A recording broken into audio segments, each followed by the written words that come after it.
Ce film a été réalisé spécialement pour la chaîne YouTube Force Française. Imaginez un raid de précision lancé depuis un Rafale au-dessus d'un théâtre verrouillé. Les radars adverses balayent le ciel. Les intercepteurs sont en alerte. Le bouclier anti-aérien est dense, multicouche, redouté par tous les états-majors occidentaux. Et pourtant, la frappe passe. La cible est détruite. Aucune interception. Comment? Quel vecteur perce des défenses que Washington juge crédibles? La réponse porte un nom que peu connaissent hors des cercles stratégiques. L'ASMPAR. Une arme nucléaire tactique française, autonome, redoutée jusqu'au Pentagone. Aujourd'hui, nous décortiquons pourquoi l'Amérique respecte ce missile. Restez, le briefing commence maintenant. Pendant des décennies, une certitude régnait dans les états-majors occidentaux. La dissuasion nucléaire européenne était jugée secondaire, vieillissante, dépendante du parapluie américain. On considérait que seul Washington détenait les clés réelles de la force atomique du camp occidental. Ce mythe était confortable. Il était aussi faux. Les conflits modernes, les frappes de précision, la saturation des défenses aériennes ont tout réécrit. Et ce mythe est mort sur les théâtres contemporains. La France, discrètement, a maintenu et modernisé une capacité que peu d'États possèdent. Une dissuasion aéroportée totalement souveraine, déclenchable sans aucune permission extérieure. La doctrine française est unique en Occident. Elle ne dépend ni de l'OTAN, ni d'un feu vert de Washington, ni d'une chaîne de commandement partagée. La décision appartient à un seul homme, le président de la République, et à personne d'autre. Aucun allié ne peut bloquer le tir. Aucun partenaire ne peut imposer un veto. C'est ce que les stratèges appellent l'autonomie de décision. Et c'est précisément cette autonomie qui force le respect. Beaucoup de nations possèdent des armes nucléaires. Très peu peuvent les employer sans demander la permission à quelqu'un d'autre. Au cœur de cette posture se trouve un vecteur précis, l'ASMPAR. Le sigle signifie Air-Sol Moyenne Portée Améliorée, version rénovée. Il s'agit du successeur direct de l'ASMPA, lui-même héritier d'une lignée de missiles français entamée dans les années 1980.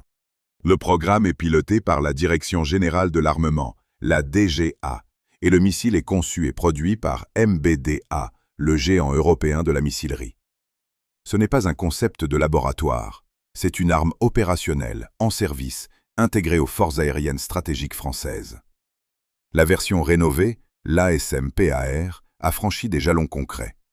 Son premier tir d'essai modernisé a validé la nouvelle électronique, la nouvelle charge et les performances étendues.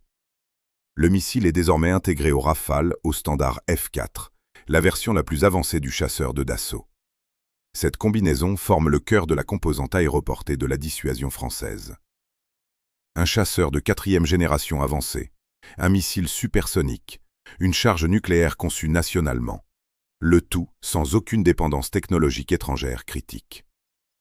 Pourquoi cela compte-t-il autant?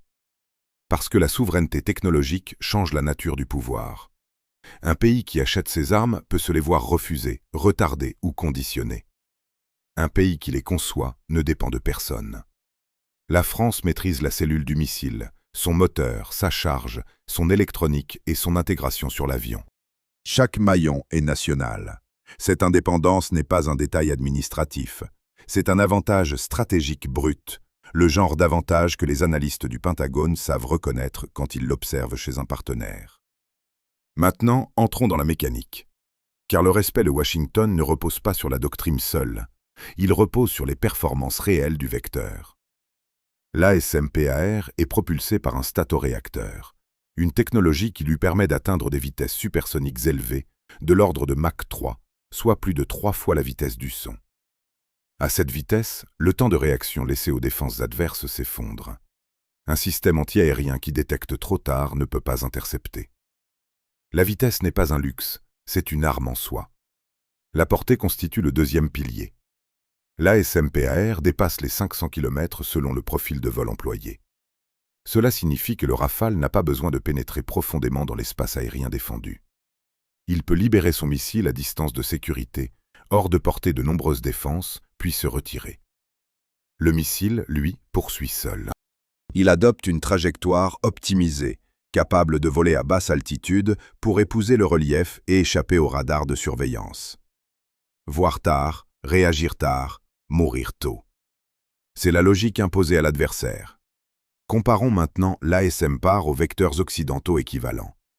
Prenons d'abord l'AGM-86B américain, le missile de croisière à charge nucléaire lancé par les bombardiers stratégiques. C'est une arme éprouvée, fiable, produite en grand nombre. Sa portée est immense, bien supérieure à celle du missile français. Voilà sa force. Mais voilà sa faiblesse fatale, il est subsonique, lent. Un missile de croisière qui avance à vitesse d'avion de ligne offre aux défenses modernes le temps de le détecter et de l'abattre. Là où l'ASM-PAR impose la vitesse, l'AGM-86B impose seulement la distance. Regardons ensuite le Storm Shadow et son frère le Scalp, missile de croisière franco-britannique d'une précision redoutable. Employés au combat, validés sur de multiples théâtres, ils frappent avec une exactitude chirurgicale. C'est leur véritable atout. Mais ce sont des armes conventionnelles. Elles ne portent pas de charge stratégique. Elles servent la frappe tactique, pas la dissuasion. Leur précision est admirable, mais elles n'appartiennent pas à la même catégorie de menaces. L'ASM-PAR combine pénétration et dissuasion là où le Scalp s'arrête au conventionnel. Considérons enfin le KH-102 russe, vecteur de croisière à capacité nucléaire. Sa portée est considérable, parfois citée au-delà de plusieurs milliers de kilomètres. Sur le papier, c'est impressionnant, c'est sa force réelle. Mais le KH-102 reste subsonique, et sa signature le rend détectable par les défenses modernes qui apprennent à traquer ce profil de vol lent. La portée seule ne sature pas un bouclier moderne. La vitesse, elle, le brise. L'ASM-PAR choisit la rapidité de pénétration plutôt que la seule allonge. Arrive alors la mathématique brutale, celle qui tranche le débat. Une frappe de saturation par missile conventionnel exige des dizaines de vecteurs pour espérer percer un bouclier dense. Chaque missile coûte, chaque tir mobilise une plateforme, chaque salve épuise un stock. L'ASM-PAR inverse cette équation.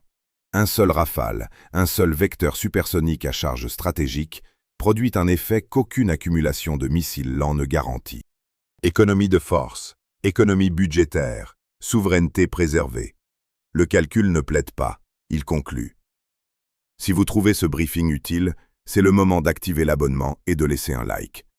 Cela nous permet de continuer à décortiquer les systèmes qui redessinent l'équilibre des puissances. Maintenant, gardons ce verdict en tête. Un missile, une plateforme, une décision souveraine. 3 éléments qui, assemblés, expliquent déjà pourquoi Washington observe ce vecteur avec une attention si particulière. Mais la mécanique du missile n'est que la moitié de l'histoire. La véritable puissance naît de l'intégration, du réseau et de la chaîne de commandement qui l'arme. La plateforme qui porte l'ASM-PAR définit déjà la moitié de sa valeur. Le Rafale au standard F4 n'est pas un simple chasseur. C'est un nœud de combat connecté, capable de fusionner les données de ses capteurs, de ses alliés et des réseaux nationaux. Radar à antenne active, guerre électronique intégrée, liaison de données sécurisée. Le Rafale voit, comprend et décide vite. Et surtout, il est certifié pour la mission nucléaire, ce qui signifie qu'il a été qualifié au plus haut niveau d'exigence pour transporter et délivrer le vecteur stratégique dans des conditions de combat réelles. Mais l'avion n'agit jamais seul. Derrière lui se trouve une architecture de commandement entièrement française. Les transmissions nucléaires françaises reposent sur des réseaux redondants, durcis, conçus pour survivre au brouillage, à la frappe et au chaos. La chaîne relie le président à l'équipage par des canaux protégés, indépendants de toute infrastructure étrangère. Aucun serveur allié, aucun relais sous contrôle extérieur. La boucle de décision reste close, nationale, souveraine. C'est cette intégrité du réseau qui transforme un bon missile en dissuasion crédible. Comparons cette robustesse à la vulnérabilité d'un système de commandement centralisé et dépendant. De nombreuses architectures adverses reposent sur quelques nœuds critiques. Couper ces nœuds, brouiller ces liaisons, et la réponse se dégrade. La centralisation est efficace en temps de paix. Elle devient un point de rupture en temps de guerre. La France a choisi la voie inverse. Redondance, durcissement, autonomie de décision. Là où l'adversaire centralise et s'expose, la France disperse et résiste. Un réseau qui survit vaut 1000 missiles qui restent au sol. Passons maintenant au scénario. Ce n'est pas de la science-fiction. C'est une projection réaliste, fondée sur les capacités réelles décrites jusqu'ici. Imaginez une crise majeure.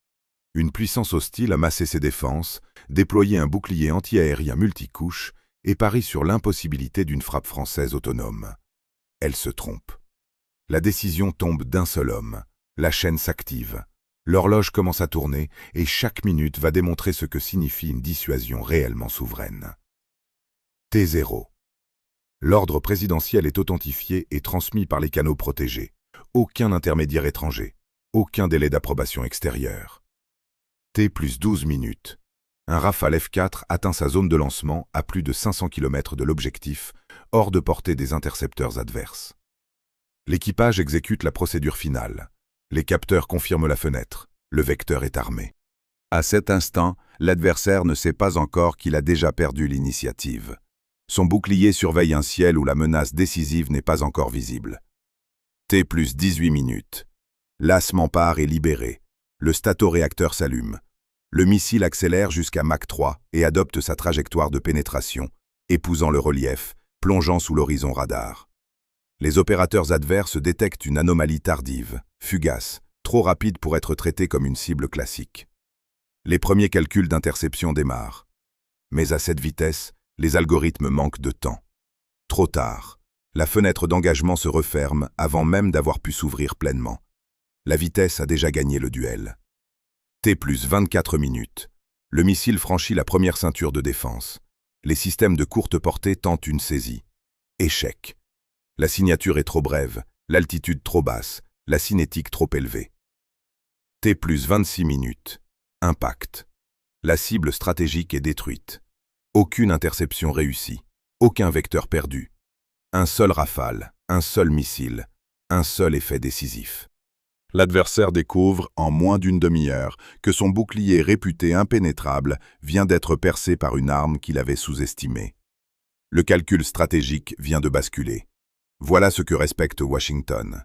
Non pas un arsenal massif, mais une capacité chirurgicale, autonome et impossible à neutraliser par la pression diplomatique.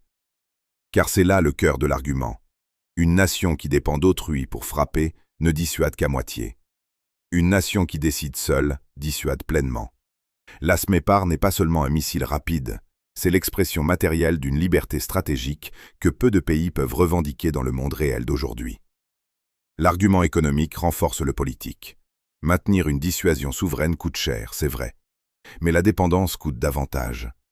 Un pays qui achète sa sécurité paie 2 fois, en argent et en liberté d'action. La France a choisi d'investir dans sa propre filière, de la DGA à MEBDA, des bureaux d'études aux chaînes d'assemblage. Chaque euro dépensé reste un euro de souveraineté. Chaque compétence préservée reste une compétence qui ne se mendie pas. C'est un investissement dans l'indépendance, pas une simple ligne budgétaire de défense. Et c'est ici que le glissement identitaire s'impose. De cliente d'arsenaux étrangers, la France est devenue conceptrice de ses propres vecteurs stratégiques. De suiveuse au sein d'une alliance, elle est devenue une référence que ses partenaires étudient. De dépendante d'un parapluie extérieur, elle est devenue détentrice d'une autonomie nucléaire complète. 3 bascules, une seule logique. La souveraineté ne se déclare pas, elle se construit, pièce par pièce, programme par programme, missile par missile, sur plusieurs décennies de volonté constante et assumée. Récapitulons les verdicts. La vitesse supersonique brise les fenêtres d'interception là où les vecteurs lents échouent. La portée de plus de 500 km protège la plateforme et son équipage. La chaîne de commandement souveraine garantit une décision sans veto extérieur. Le réseau durci survit au brouillage et à la frappe. Et la mathématique de la force tranche. Un vecteur décisif vaut mieux qu'une salve incertaine. Chaque élément, isolé, impressionne. Assemblés, ils expliquent pourquoi le Pentagone observe l'ASMPAR avec une lucidité teintée de respect. À vous maintenant. Selon vous, quelle nation comprend le mieux la véritable valeur de la souveraineté stratégique aujourd'hui? Dites-le en commentaire, votre analyse nourrit le débat. Si ce briefing vous a appris quelque chose, abonnez-vous, activez la cloche et laissez un like.